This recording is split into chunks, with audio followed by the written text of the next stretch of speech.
దక్షిణ కాశీ శ్రీకాళహస్తీశ్వర క్షేత్ర పాలక మండలి చైర్మన్ ఎవరు అనే ప్రశ్నకు 2-3 రోజుల్లో స్పష్టత రానున్నట్లు రాజకీయ వర్గాలు చెబుతున్నాయి. వారం రోజులుగా సాగుతున్న కసరత్తు తుది దశకు చేరుకుంది. అన్ని సజావుగా సాగితే శ్రీకాళహస్తీశ్వర ఆలయ చైర్మన్ పదవి ఎవరికి ఖరారైందన్న విషయాన్ని అధికారికంగా ప్రకటించనుంది అధిష్టానం. ఈ మేరకు ప్రమాణ స్వీకారానికి కూడా ఏర్పాట్లు చేసుకుంటున్నారు. టీడీపీ సీనియర్ నాయకులు చైర్మన్ పదవి రేసులో ఉన్న అభిమానులు శ్రీకాళహస్తి నియోజకవర్గంలో తెగ హడావిడి చేస్తున్నారు.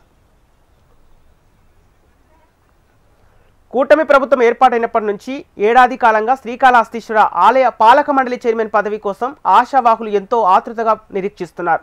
రాష్ట్రంలోని 6C కేటగిరీ ఆలయాల్లో ఒకటైన శ్రీకాళహస్తీశ్వర ఆలయానికి పౌరాణిక చారిత్రక ప్రాధాన్యం ఉంది. దానితో పాటే రోజువారీ అధిక సంఖ్యలో భక్తులు వచ్చే ఆలయం కావటం, రోజువారీ ₹1 కోటి పైగా ఆదాయం ఉన్న ఆలయం కావటంతో మరింత ప్రాముఖ్యత సంతరించుకుంది. అదే స్థాయిలో ఆలయం చైర్మన్ పదవి పోటీకి కూడా ఉంది.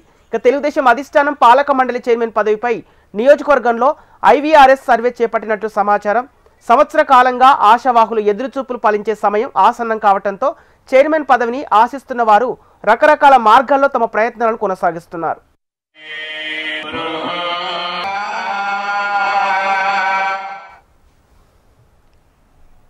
శ్రీకాళహస్తి ఆలయ పాలక మండలి చైర్మన్ పదవిని ఆశించే వారిలో మార్కెట్ కమిటీ మాజీ చైర్మన్ చెంచయ్య నాయుడు ముందు వరుసలో ఉన్నారు.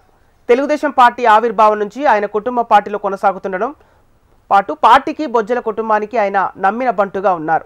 వైఎస్ఆర్ కాంగ్రెస్ పార్టీ ప్రభుత్వంలో ఆ పార్టీ నేతల వేధింపులకు గురిచేసి తన మీద కేసులు నమోదు చేసిన వాటిని ఎదుర్కొన్నారు.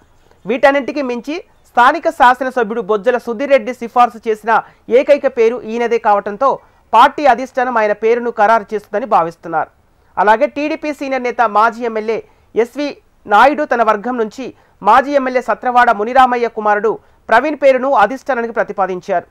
టీడీపీ నుంచి సీనియర్ నేతలు రెడ్డివారి గురువారెడ్డి, దశరథచారి కూడా శ్రీకాళహస్తి దేవస్థానం చైర్మన్ పదవిని ఆశిస్తున్నారు. వీరు నేరుగా పార్టీ అధిష్టానాన్ని నమ్ముకున్నారు. ఇటు భారతీయ జనతా పార్టీ నేత కోలా ఆనంద్ తన కుటుంబ సభ్యుల్లో ఒకరికి పాలక మండలి చైర్మన్ పదవి ఆశిస్తున్నట్లు సమాచారం.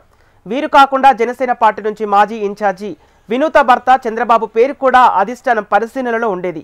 ఇటీవల జరిగిన పరిణామాల నేపథ్యంలో జనసేన పార్టీ అధిష్టానం వారిని పార్టీ నుంచి బహిష్కరించారు. అయితే తిరుపతికి చెందిన ఓ విద్యాసంస్థ అధినేత పేరు కూడా జనసేన తరపున బలంగా వినిపిస్తుందని సమాచారం. చెంచయ్య నాయుడికి చైర్మన్ పదవి కోసం ఎమ్మెల్యే బొజ్జల సుధీర్ రెడ్డి అధిష్టానం వద్ద గట్టిగా పట్టుబట్టినట్లు నియోజకవర్గంలో ప్రచారం జరుగుతోంది. 5 సంవత్సరాలుగా అస్తవ్యస్తంగా ఉన్న ముక్కంటి ఆలయ నిర్వహణను తాను ప్రక్షాళన చేసి చక్కదిద్దానని, ఇప్పుడు తాను సూచించిన వ్యక్తినే పాలక మండలి చైర్మన్గా నియమిస్తే ఆలయ నిర్వహణ సక్రమంగా ఉంటుందని శాసనసభ సుధీర్ రెడ్డి అధిష్టానంతో స్పష్టం చేసినట్లు సమాచారం. నేతల సిఫార్సుల సంగతి పక్కన పెడితే IVRS సర్వేలో వచ్చే ఫలితాల ఆధారంగా చైర్మన్ పదవికి తగిన ఆశావాహుని ఎంపిక చేసే పరిస్థితి ఉందని తెలిసింది.